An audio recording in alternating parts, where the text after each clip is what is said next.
ಕೂಡ ನಿಮ್ಮದೇ ಆಗಿರ್ತಕ್ಕಂಥ ಯೂಟ್ಯೂಬ್ ಚಾನಲ್ ಸ್ಟಡಿ ವಿತ್ ಪರಶುರಾಮ್ಗೆ ಸ್ವಾಗತ ಅಂತ ಹೇಳ್ತಾ SSLC ಸೋಷಿಯಲ್ ಸೈನ್ಸಲ್ಲಿ ಸ್ಟೇಟ್ ಲೆವೆಲ್ ಪ್ರಿಪ್ರೇಟರಿ ಎಕ್ಸಾಮ್ 2ಗೆ ಇಂಗ್ಲೀಷ್ ಮೀಡಿಯಮ್ದವರಿಗಾಗಿ ನಾವು 50 ಮಾರ್ಕ್ಸ್ ಎಕ್ಸ್ಪೆಕ್ಟೆಡ್ ಕ್ವಶನ್ಸ್ಗಳನ್ನು ಕೊಡ್ತಾ ಇದ್ದೀವಿ. ಸೊ ಫಸ್ಟ್ ಪಾರ್ಟನ್ನು ನೋಡಿ, ಇದು ಸೆಕೆಂಡ್ ಪಾರ್ಟ್ ಇದೆ. ಸೊ ಕಂಪ್ಲೀಟ್ ಮಾಡಿ ಕೊಡ್ತೀನಿ. Explain the economic reasons of 1857 revolt ಅಂತ ಕೇಳಿದರು. Industrial revolution took place in England.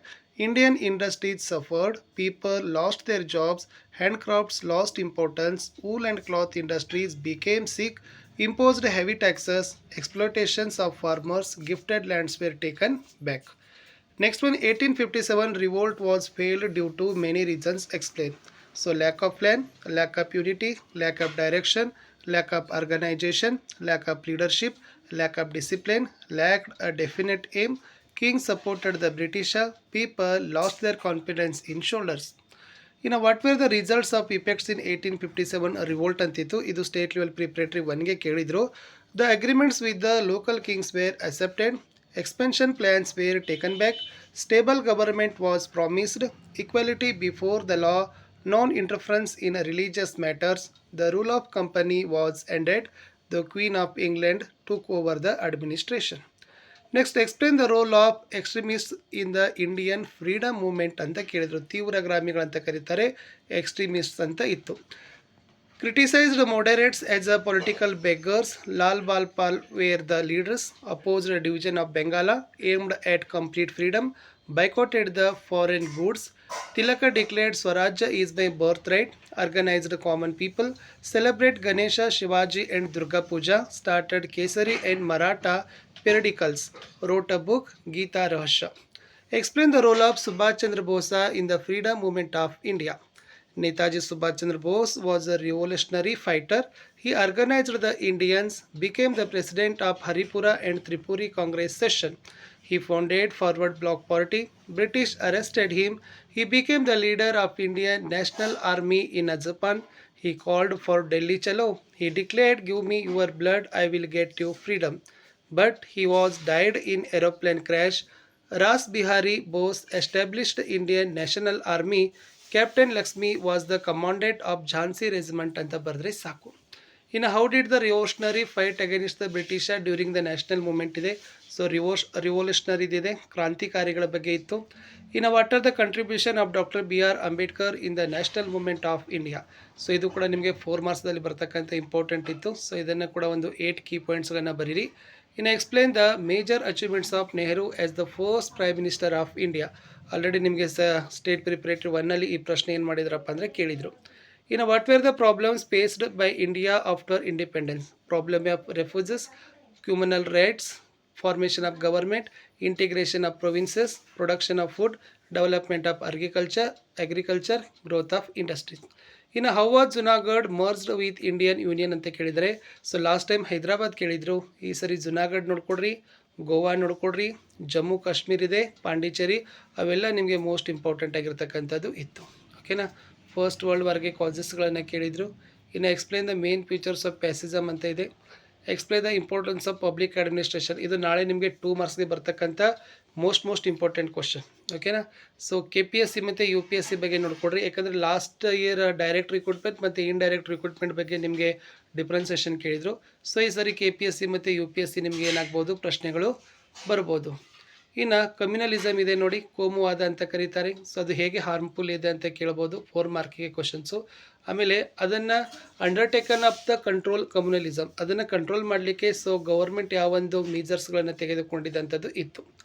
ಇನ್ನು what are the measure to spread literacy ಅಂತ ಕೇಳಿದರೆ, ಅನಕ್ಷರತೆ ಹೋಗಲಾಡಕ್ಕೆ ಇರ್ತಕ್ಕಂಥ ಕ್ರಮಗಳು.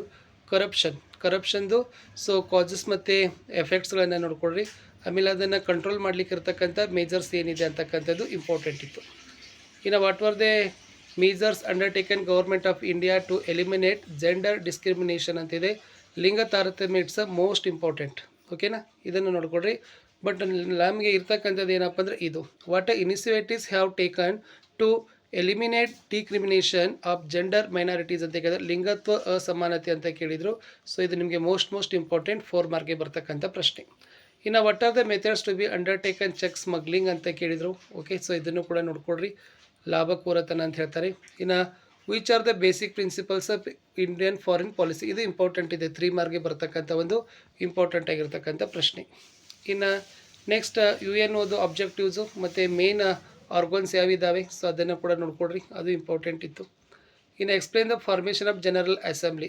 ಜನರಲ್ ಅಸೆಂಬ್ಲಿ ಬಗ್ಗೆ ಫಾರ್ಮೇಷನ್ ಹತ್ರದ್ದು ಫಂಕ್ಷನ್ಸ್ಗಳನ್ನು ಕೂಡ ನಿಮಗೆ ಬರ್ಬೋದು.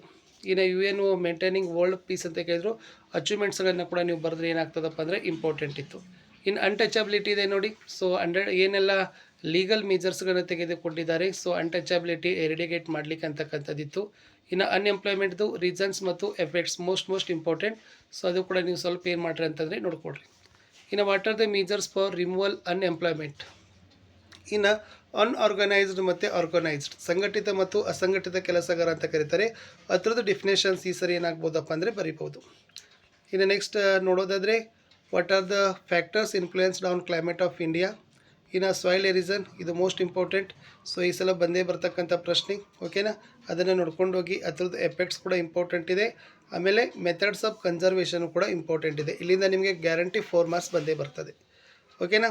ಆಮೇಲೆ ಫಾರೆಸ್ಟ್ದು ಟೈಪ್ಸು, ಫಾರೆಸ್ಟ್ದು ಇಂಪಾರ್ಟೆನ್ಸ್, ಸೊ ಅದನ್ನೇ ಕೀ ಪಾಯಿಂಟ್ಸ್ಗಳನ್ನು ಕೂಡ ಇಲ್ಲಿ ಕೊಟ್ಟಿತ್ತು, ಅದು ಕೂಡ ಇಂಪಾರ್ಟೆಂಟ್ ಅದ.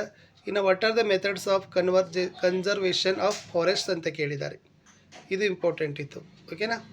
ಇನ್ನು ನೆಕ್ಸ್ಟ್ ಮಲ್ಟಿಪಲ್ ರಿವರ್ ವ್ಯಾಲಿ ಪ್ರಾಜೆಕ್ಟ್ಸ್ದು ಏಮ್ಸ್ ಏನಿದ್ದಾವೆ, ಆಬ್ಜೆಕ್ಟಿವ್ಸು, ಅದು ಇಂಪಾರ್ಟೆಂಟ್ ಆಗಿರ್ತಕ್ಕಂಥದ್ದು. ಆಮೇಲೆ ಲ್ಯಾಂಡ್ ಯೂಸ್ ಇದೆ, ಸೊ ಅದರದ್ದು ಮೀನಿಂಗ್ ಮತ್ತು ಟೈಪ್ಸನ್ನು ಕೇಳಿದ್ದಾರೆ, ಅದನ್ನು ಕೂಡ ನೋಡ್ಕೊಳ್ಬೋದು. ಇನ್ನು ಇಂಪಾರ್ಟೆನ್ಸ್ ಆಫ್ ಅಗ್ರಿಕಲ್ಚರ್, ಸೊ 2 ಮಾರ್ಕ್ಸ್ಗೆ ಬರ್ತಕ್ಕಂಥ ಪ್ರಶ್ನೆ, ಓಕೆನಾ. ಇನ್ನು ನೆಕ್ಸ್ಟ್ ಇಂಪಾರ್ಟೆನ್ಸ್ ಆಫ್ ಟ್ರಾನ್ಸ್ಪೋರ್ಟೇಷನ್ ಕೇಳಿದರು, ಅದು what are the main problems of road transport ಅಂತಕ್ಕಂಥದ್ದನ್ನು ಕೂಡ ನಿಮಗೆ ಕೇಳಿದರು. Communication very important, okay. So ಇದು ಇಂಪಾರ್ಟೆಂಟ್ ಇದೆ ನೋಡಿ. Influence on the localization of industries, ಕೈಗಾರಿಕೆಗಳ ಸ್ಥಾನೀಕರಣದ ಅಂಶಗಳು ಅಂತೀವಿ, ಅದು ಇಂಪಾರ್ಟೆಂಟ್ ಆಗಿರ್ತಕ್ಕಂಥದ್ದಿತ್ತು. ಇನ್ನು ಇವೇನಿದ್ದಾವೆ ನೋಡಿ, ಪ್ರಿಕಾಷನರಿ ಮೆಜರ್ಸು, ಅದು ಸೈಕ್ಲೋನ್ಸ್ ಆಗಿರ್ಬೋದು, ಫ್ಲಡ್ ಆಗಿರ್ಬೋದು, ಲ್ಯಾಂಡ್ ಸ್ಲೈಡ್ ಆಗಿರ್ಬೋದು, ಕೋಸ್ಟಲ್ ಎರಿಸನ್ ಮತ್ತು ಅರ್ಥಕ್ವೇಕ್, ಮುನ್ನೆಚ್ಚರಿಕಾ ಕ್ರಮಗಳು, ಇದನ್ನೇ ಸೇಮ್ ಆಗಿ ಬರೀರಿ. ಇನ್ನು 5 ಇಯರ್ ಪ್ಲ್ಯಾನ್ದು ಅಬ್ಜೆಕ್ಟಿವ್ಸು ಮತ್ತು ಅಚೀವ್ಮೆಂಟ್ಸ್ ಇಂಪಾರ್ಟೆಂಟ್. ಇನ್ನು ಬ್ಯಾಂಕ್ ಟ್ರಾನ್ಸಾಕ್ಷನ್ದು ಕ್ಯಾರೆಕ್ಟರಿಸ್ಟಿಕ್ಸ್ ಕೇಳಿದರು.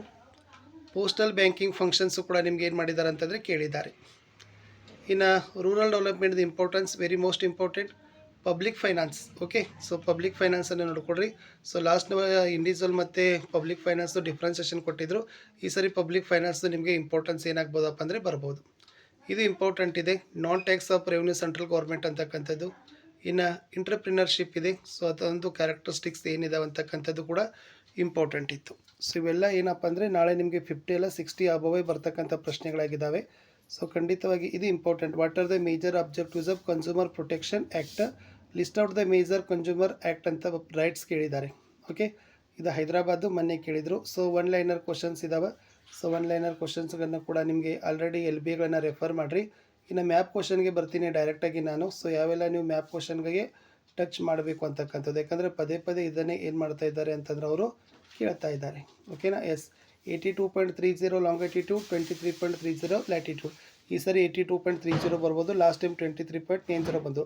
Indira col, Indira point, Chilka lake, Pulicat lake, Kandla, Mumbai, Goa. So new Mangaluru, Pondicherry, Chennai, Visakhapatnam, Paradip, Haldia, Kolkata. ಆಮೇಲೆಲ್ಲ ಏರ್ಪೋರ್ಟ್ಸ್ ಇದ್ದಾವೆ, ಇಂಟರ್ನ್ಯಾಷನಲ್ ಏರ್ಪೋರ್ಟ್ಗಳನ್ನು ನೀವೆಲ್ಲ ನೋಡ್ಕೊಂಡು ಹೋದರೆ ಸಾಕು. ಕೊಯ್ನಾ ಇದೆ, ಆಮೇಲೆಲ್ಲ ರಿವರ್ ಪ್ರಾಜೆಕ್ಟ್ ಇದ್ದಾವೆ. ಇಷ್ಟು ನೋಡ್ಕೊಂಡು ಹೋದರೆ ಖಂಡಿತವಾಗಿ ಒಳ್ಳೆಯ ಅಂಕಗಳು ನಿಮಗೆ ಸಿಗ್ತವೆ.